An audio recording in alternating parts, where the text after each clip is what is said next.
Say if you do 80% of your business with the government, you can't engage in political activity. It's really simple. It would just take them all out. Another thing is we should convert all of our public school systems and the entire systems to voucher systems.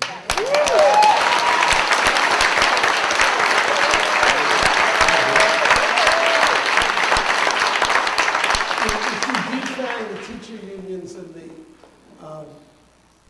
the public sector unions, it's over. And this speaks to the question the gentleman over there had about leaders. Most people on all sides are struggling to put food on the table, keep the kids out of trouble, find a good vacation spot and so forth. So it's the activist vanguard, which is a very small percentage when you get down to it. We just don't have any answer to these unions right now. So, but if we had the power and if our people were thinking straight, they would just defang them. All right, we have time for 2 more questions, and we're going to be moving to the back of the room because we're underfunded. The back of the room. They feel disenfranchised and we can't have that. The young lady standing. Hi, my name is Donna Williams and I'm from Carpinteria. And my question is probably a little different. And it's going to be a little pessimistic, but I know that we're going to have the elections in November and everybody's been working really hard towards that. And I think that our government is seeing how powerful the Tea Party is. But I've heard little undercurrents, and I want to know, since you understand the left, and this is the crookedest administration and thugs running our country I've ever seen, that there could be possibly something done, and I want to know, because I don't know the political part of this, that Obama could say we don't have elections this year, and what would happen in this country for him to have the power to do that? When I was on the left, I remember that Nixon was going to anoint himself king, Or they let Acorn count the votes. It's really huge. I've done a lot of traveling because I go to all these campuses. Politicians understand this, how many people and communities are out there. And the framers created a political framework which is designed to frustrate revolutionaries. That's what they're all about, the checks and balances, what used to be more rights to the states, all of that. This guy is going to run into such trouble, already is, on Obamacare. But the whole system is set up to frustrate radical schemes. And, if the sleeping giant awakes a bit, it's going to have the effect of an earthquake, a political earthquake. There's no way a politician in this country can abolish elections. There would be a war. Just not gonna work. And our final audience question is from the lady standing in the aisle. Hi, my name is Sharon, and I'm a recovering liberal.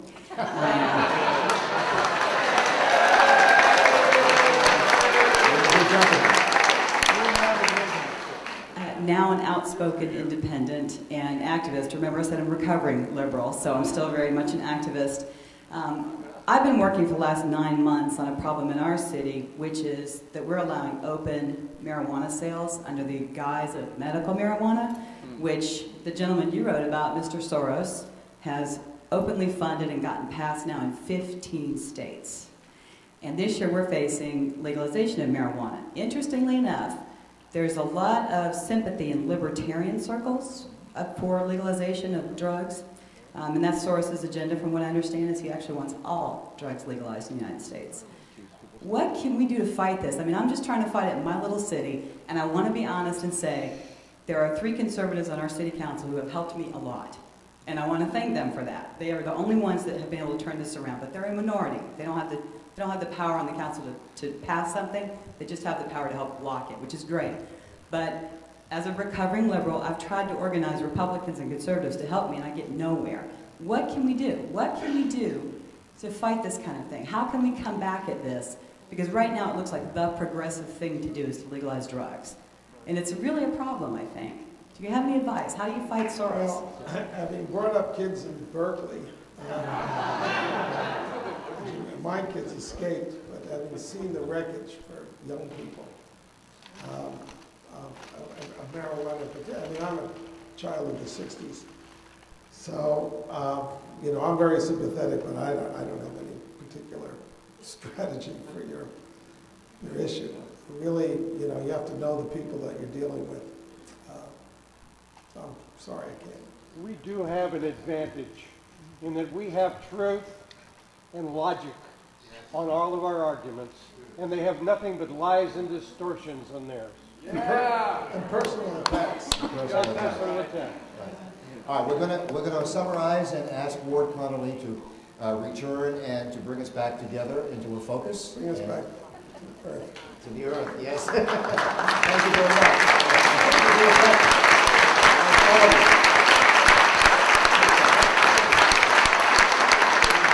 Well, David, you have treated us to a good evening. I want to give you a few minutes just to summarize your thoughts for the crowd here.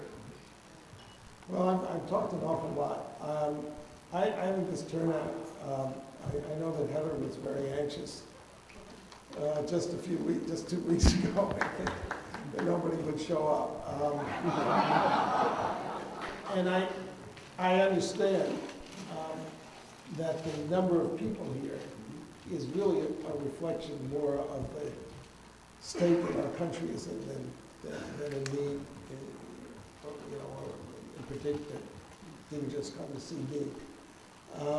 And in a way, that's one of the reasons that I came, because of this moment in our country. I think that we are in the midst of what historically is called the Great Awakening. I think it has a lot of possibilities. I don't think you should try to figure out next year and the year after and worry about that. The big thing now is to try to come together and find a way of working together, which is really the difficult part of politics. Particularly, you know, let me just say, as somebody who came out of the left, I began to breathe free as a conservative, because as a leftist, you always have to look over your shoulder to make sure that you're politically correct. You can, you know, the slightest thing can set them off. Whereas conservatives hardly agree about any issue. So it's a great pleasure to be on this side of the spectrum. But it also presents challenges. The example of Dick Armey being an open borders guy is just one of them. Libertarians. And my lawyer is a libertarian. He's a wonderful person, but we have these arguments about legalizing drugs all the time.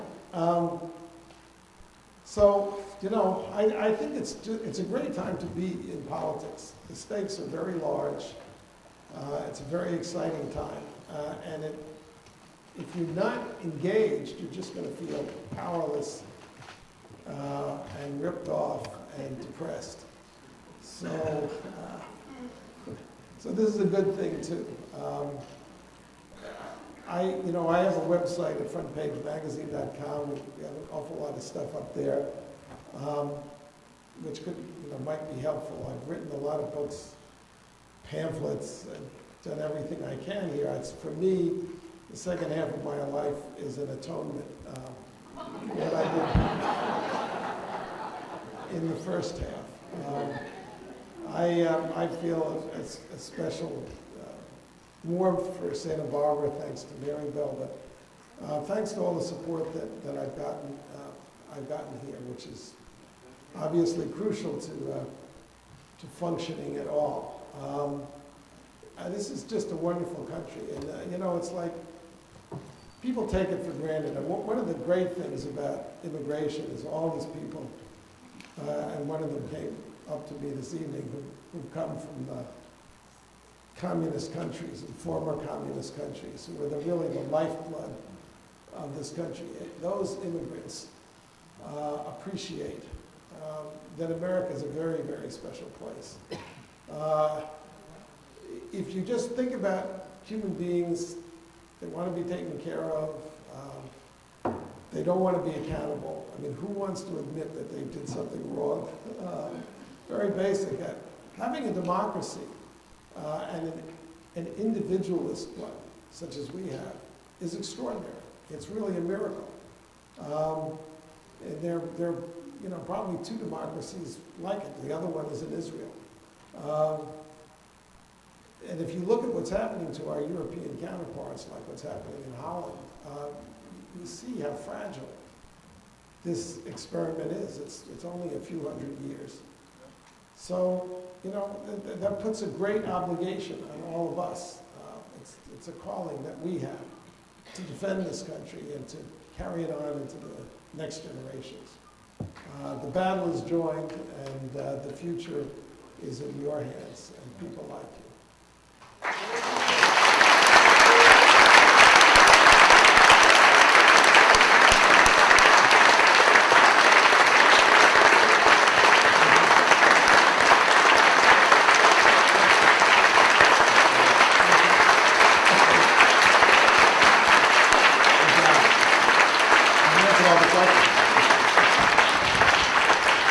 Thank you, my friend. It is my great honor to try to wrap this up with a few comments. I think that if you're in this meeting thinking that you're a conservative, you're in the wrong meeting. We're here because we're revolutionaries.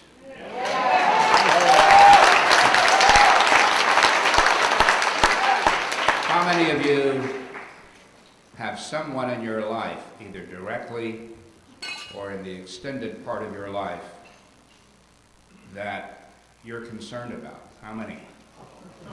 Everybody.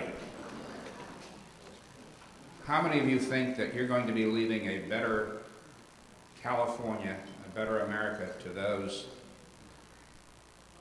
to whom you've accepted some responsibility? Very few of you.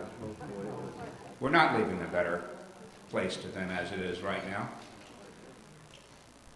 We're leaving a mess. And if you are here tonight on tax day because you're resolved to do something about it, then let's do it. And it means in California, we've got to sharpen our focus. I've led about 6 statewide campaigns across the country in the last 10 years, and I've learned a little bit about winning. We have to sharpen our focus. In California, that means, in my opinion, making the legislature part-time.